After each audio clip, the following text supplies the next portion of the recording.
O terceiro bimestre, nós vamos começar com o estudo de uma nova escola literária, também ocorrida na segunda metade do século XIX, o simbolismo.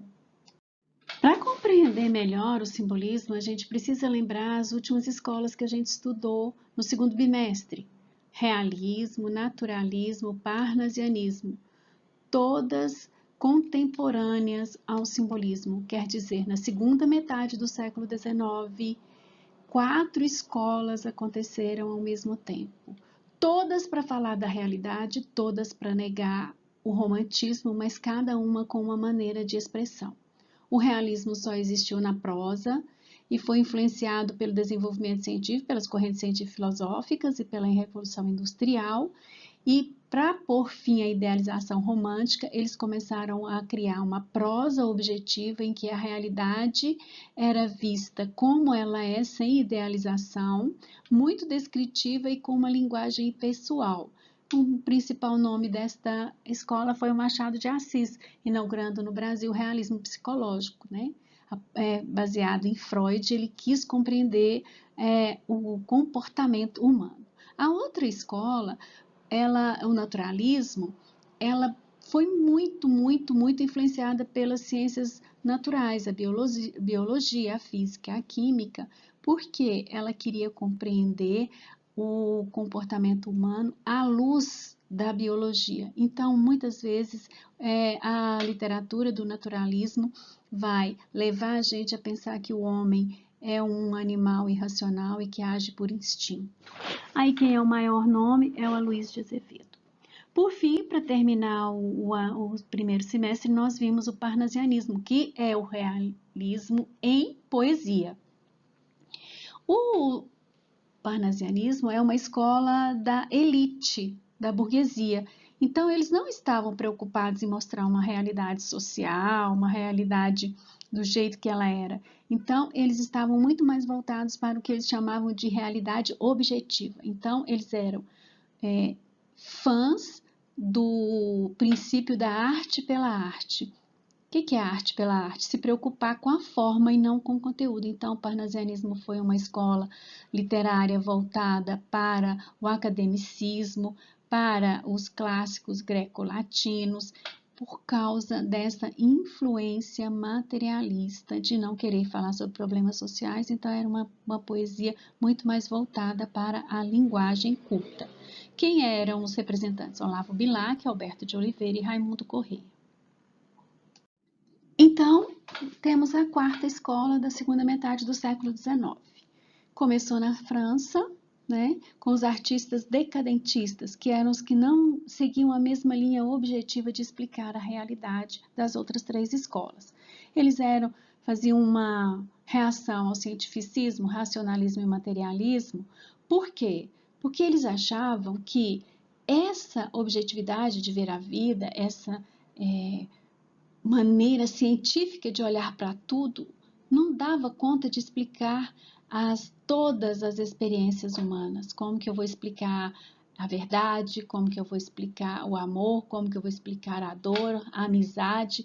Eles achavam que isto não era bem encampado pela ciência. Então, eles começaram a ter esse pensamento de se expressar diferente, mais baseado na espiritualidade e em coisas mais abstratas.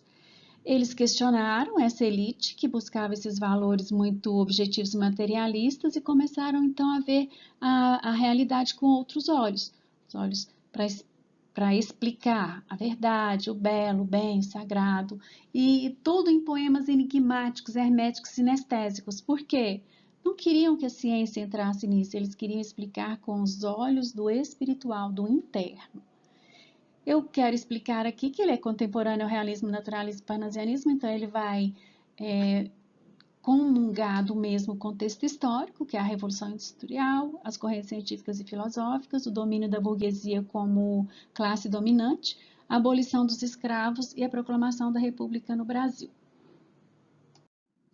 São 4 escolas na segunda metade do século XIX, 2 que vão se expressar por meio da prosa, o realismo e o naturalismo, e 2 que vão se expressar por meio da poesia. o parnasianismo e o simbolismo, com características diferentes. Os parnasianos se consideravam perfeitos na forma, mas queriam expressar o conteúdo apenas material, objetivo, queriam descrever objetos, lugares, datas comemorativas, históricas. E o simbolismo, ele era contra essa rigidez estética de forma e queriam muito mais uma direção espiritualista, abstrata, que a ciência não dava conta de explicar da situação e da condição humana. Esse slide é um pouco exagerado, mas dá para a gente compreender o pensamento simbolista. Quem disse essa frase aí foi Charles Baudelaire, um influenciador francês, né, do simbolismo no mundo inteiro. Ele disse: as imagens não são um ornamento poético, mas uma revelação da realidade profunda das coisas. O que eu vejo, o que as coisas, os objetos me revelam, não serve para apenas fazer um ornamento poético, uma poesia bem feita, culta, mas para revelar a realidade profunda que cada coisa carrega, que cada elemento carrega, que cada vida carrega, que cada objeto carrega. E é nisso que os simbolistas estão interessados. Quando eu vejo um texto, como que eu vou comprovar que ele é simbolista? Quais são as características que eu posso discernir nesses poemas?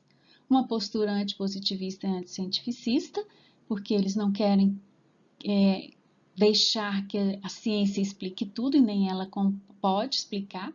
Mergulho no caos do inconsciente, busca do eu interior, busca do que, como eu vejo as coisas, como eu explico as coisas. Retomada da teologia e da metafísica, então eles vão acima, eles vão além do material, do que é visível.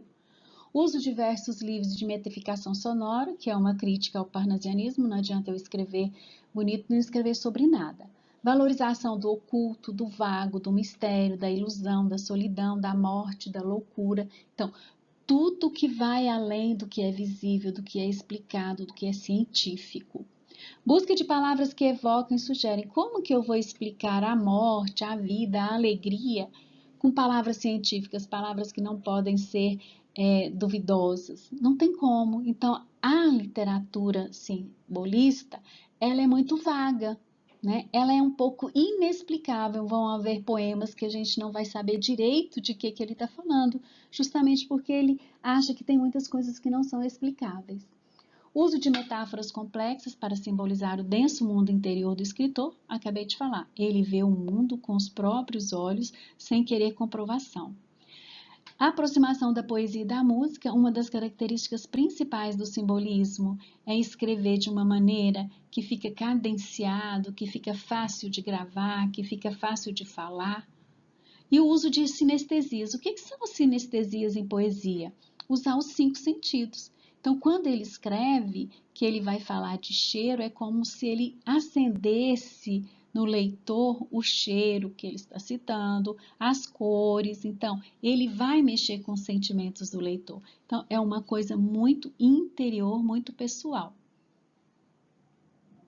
Muitas vezes, mas muitas mesmo, as pessoas confundem que o simbolismo é uma volta do romantismo. Jamais. A única escola que foge da realidade, idealiza uma vida que você nunca vai ter, é o romantismo. Por isso que ela foi tão frustrante, né? Foi uma época de muita frustração, uma época de pouca produção, uma época de muito suicídio, porque a pessoa não consegue viver a realidade. Então, ela recria uma realidade e vai em busca dessa realidade e se perde. Então, quando ela se perde, ela começa a buscar a morte, a Deus, para fugir dessa realidade que ele não conseguiu realizar. Os simbolistas, eles retomam a subjetividade da arte romântica com outro sentido. Então, eles são subjetivos, eles são interiores, eles querem explicações não objetivas, eles querem explicações detalhadas, mas espiritualizadas e intimistas sobre os assuntos. Os românticos desvendam apenas a primeira camada de vida interior, onde se localizam vivências quase sempre de ordem sentimental. Então, o romântico está muito mais para o que ele sente. ele sente dor, ele sente frustração, ele sente dor, ele sente frustração, e ele vai sempre em busca só disso. Os simbolistas vão muito mais longe. Eles querem ir até o subconsciente e o inconsciente para buscar explicações para esses sentimentos que nós temos. Este fato explica o caráter ilógico ou o clima de delírio de grande parte de seus poemas, como esse fragmento do Cruz e Souza, um brasileiro simbolista. Cristais diluídos de clarões alacres, desejos, vibrações, ânsias, alentos, fulvas vitórias, triunfamentos acres, os mais estranhos estremecimentos. De que ele está falando? De algum sentimento que ele quer descrever e ele não consegue. Então, ele vai no subconsciente, no inconsciente, buscar explicações para o que ele está sentindo. Ele não está querendo inventar outra realidade e nem fugir da realidade. Ele não quer morrer, ele só quer o quê? Entrar dentro dele mesmo e conseguir explicações para o que ele está sentindo. Os influenciadores do simbolismo no Brasil são os franceses. O Charles Baudelaire, o principal, o Rimbaud, o Mallarmé e o Verlaine. A principal obra da França do simbolismo é As Flores do Mal, que é do Charles Baudelaire. Esses são os grandes influenciadores do simbolismo. Como eles eram anti-cientificistas e antimaterialistas, o Mallarmé disse uma frase que é muito famosa, criticando o jeito da arte pela arte, que a arte se sustenta sobre si mesma, que ela não precisa de sentimento e de apelação para ser valorizada. Então ele disse, os parnasianos tomam os objetos em sua integridade e mostram-nos. Por isso carecem de mistério. Descrever um objeto é suprimir 3/4 partes do prazer de um poema, que é feito da felicidade de adivinhar-se pouco a pouco. Sugerir, eis o sonho. E o uso perfeito deste mistério é o que constitui o símbolo, evocar o objeto para expressar um estado de alma através de uma série de decifrações. Quer dizer, quando o parnasiano olha um objeto e faz um poema lindo, maravilhoso, muito culto sobre esse objeto, ele está apenas me mostrando, descrevendo esse objeto. Ele não põe o mistério nas coisas que podem advir, né, da história desse objeto. Então, ele conta só 1/4 parte desse objeto, porque ele não coloca o sonho, ele não sugere nada sobre esse objeto, ele não deixa a imaginação, o sentimento envolver esse objeto. Então, ele vai falar que quando a gente vai fazer um poema sobre alguma coisa, a gente deve deixar a alma falar, né? Decifrar o objeto e não apenas mostrar, descrever o objeto. E é isso que, embora de uma maneira bem ilógica, o simbolista faz. Nós vamos ver 2 autores simbolistas no Brasil, o Cruz e Souza e o Alfonso de Guimarães, que é o assunto da próxima aula.